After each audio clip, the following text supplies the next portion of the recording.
Today, let's venture into the woods of Ontario on a bow hunt for the monarch of the north, the woodland moose. Too easy, you say? Okay, let's go to an unfamiliar area. Toss in hordes of black flies, have no scouting report, no guide, no extra equipment, 3 days to hunt, and use only a bow and arrow. Sound impossible? Then you don't want to miss what's coming up next. We'll get up in the morning before the sun comes up, hitch up the trailer and jump in the truck. We gotta keep on rolling, head on down the road. When there's fish to be caught, you know we'll never say no. You're watching the Venture North Outdoor Show. Well, Rob and Jay, they're gonna show you some tricks that'll make it more fun out on your fishing trips. They got special guest pro tips, big fish, don't you know? If you're heading out and don't know which way to go, tune into the Venture North Outdoor Show.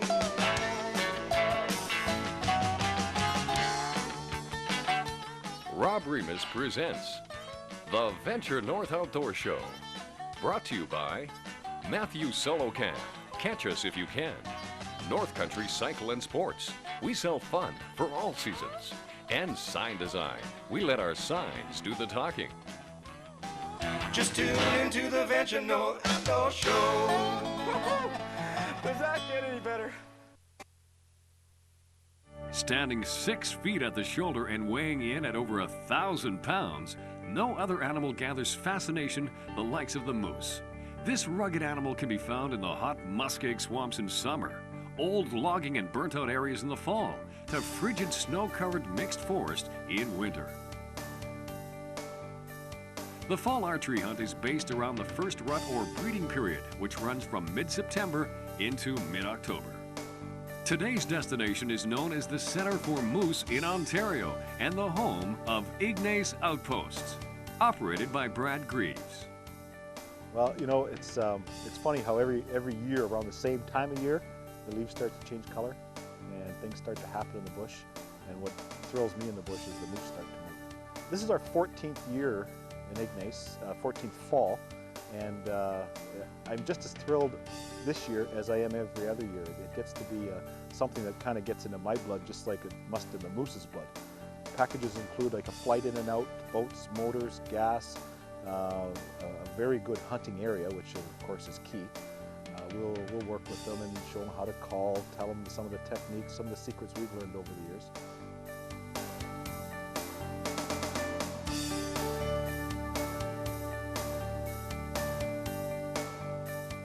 Having spent hundreds of days archery moose hunting over the years with very high success, I've never lost the excitement that surrounds opening day. In our modern world, we're losing touch with tradition, our instincts, and natural senses. The hunt is really not about the harvest, but rather the celebration of nature, reliving our heritage and tasting, if only so briefly, the struggle to survive and the reality of the food chain. Upon landing, we quickly unloaded and settled into the newly built outpost cabin. It definitely stood out in my mind as the best equipped moose camp I've ever called home. The first order of the day was to survey the lake and river system for moose activity. Here's an exciting part about pre-season scouting. We're just out here a few days before archery moose opens here in Ontario, Canada, and we've been traveling down a small little corridor here in the northern woods, and we came across a rub by a moose. He just stripped all this bark. Now you won't confuse this with a white-tailed deer because it's way too high. And a white-tailed deer will hit maybe a little bit more solid of a tree, not with so many branches, and it'll rub hard. And we know also, being so early in the fall, that the whitetails shed their velvet a little bit later. It's time for the big bull moose to get after. Now, notice these pines are not dried out too much. They're still pretty moist. There's sap dripping here. So although it's not in the last couple of days, it's definitely in the last week and a half. And you put this sign together with a brush he tackled just off to the left of us here, and we know that this is bull moose sign. That's great. We travel down this small, snaky little system because we're in the middle of dense, dense northern woods. You can't just go after a moose into these dense woods. You have to go into where he lives, eats, and breeds, or more specifically, call him during the peak of the rut, which usually happens here in archery season in northwestern Ontario. So I'm going to mosey on into the woods here a bit. I'm going to look for some trails. I'm going to look to see if there's any matted down areas in the grass, and I'm really going to look for a rut pit. 20 yards from those big rubs on the pine tree and the small brush, I wanted to check out the bush line. This golden grass is definitely one of the easier spots for them to make a rut pit, and that's what we've got right here. The bull moose makes this. He paws away all this long grass down to the mud, then he secretes urine and pheromones into this pit in expectation that the scent will help draw in a cow.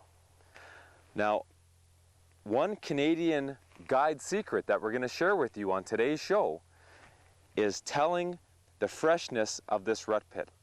I have to think about the weather to see if it poured rain or not, if it's been clear and dry, and I also can smell the musk in the pheromones. So I can tell that the urine and the pheromones have broken down, and now it's just leaving a mild ammonia smell. So that's going to take place over a couple of days.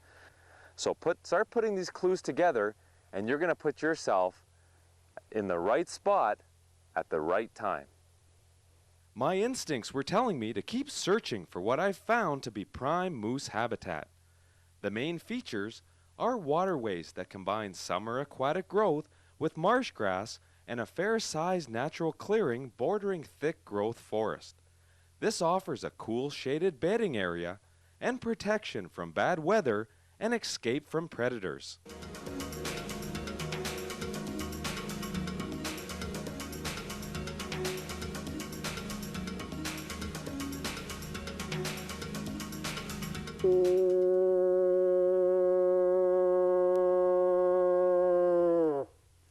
Hi, I'm Jerry Waltiber, Remington two-time world moose calling champion. For the beginner moose caller, what I recommend is if you can pronounce the word earn and take that to a 5 count, 1001, 1002, 1003, 1004, 1005, and use that for your first call. And it's going to sound like this: earn, earn. Keep dragging it out. Earn, earn. When you master that, drop the N off the end, and it's going to sound earn. Once you get that, we can start with the horn.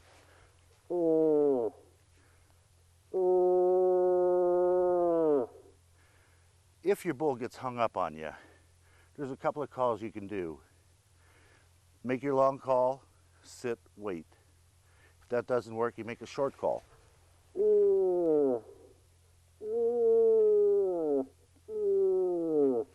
Just slightly change the pitch.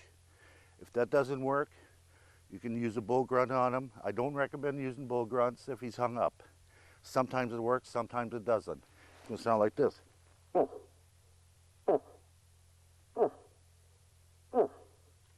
Or you can try and challenge them.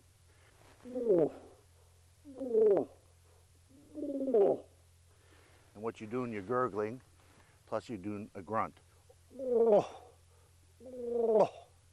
That's this week's pro tips. And remember, conserve our great outdoors.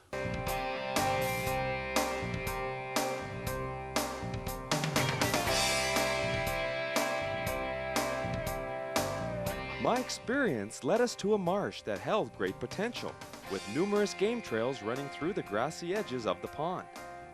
Firstly, I glassed the entire pond to see if any animals were out in view. Then quietly, I stepped out and set up the Mel Dutton elk decoy that had been modified into a cow-moose look-alike. When you're using a decoy, be very careful because you don't want to stand behind it. During archery season, it's not too bad, but anywhere there might be an archery gun mix, better think twice. This combination of decoying and moose calling is a unique way to imitate the natural mating ritual. Using a birch bark calling horn, I place my first set of 3 calls.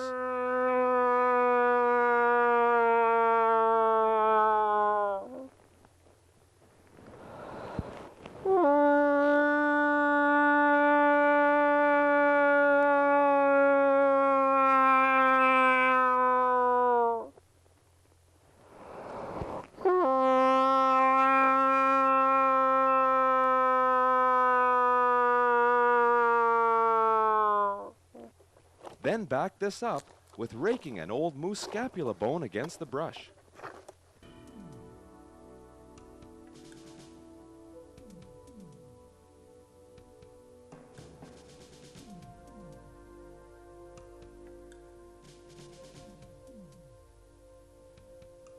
It seemed like an eternity before the bull showed himself just inside the brush. His attention was focused on the decoy, and by giving another soft call, he turned and came right into range.